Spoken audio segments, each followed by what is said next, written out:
Former UFC light heavyweight titleholder Jamahal Hill sought advice from one of Alex Pereira's foes, Israel Adesanya, ahead of UFC 300.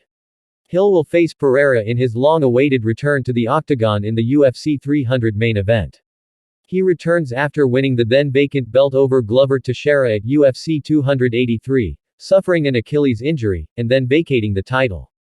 Pereira went on to win Hill's vacated belt at UFC 295, by finishing Jiří Procházka by TKO. He's 2-0 since making the full-time move to light heavyweight. Israel Adesanya and Pereira have spent many minutes in combat sports against one another in their careers.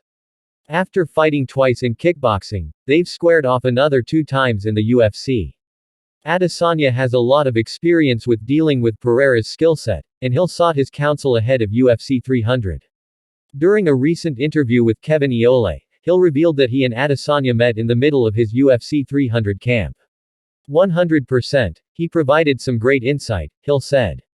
We had a great conversation, he answered all my questions, and he was just an open book with anything I wanted to know about his experience. Being in there with Alex, he opened up and he shared his experience with me. After Pereira called out Adesanya following UFC 295, Adesanya reached out to Hill to assure him of his desired title shot. Before suffering the injury, Hill won 4 consecutive fights, including knockouts of Johnny Walker and Thiago Santos. Pereira lost the UFC middleweight title to Adesanya at UFC 287, after rallying to finish him at UFC 281. The loss to Adesanya was his last middleweight fight before moving up to light heavyweight. Hill is doing everything he can to prepare for the biggest fight of his career, including his work with Adesanya.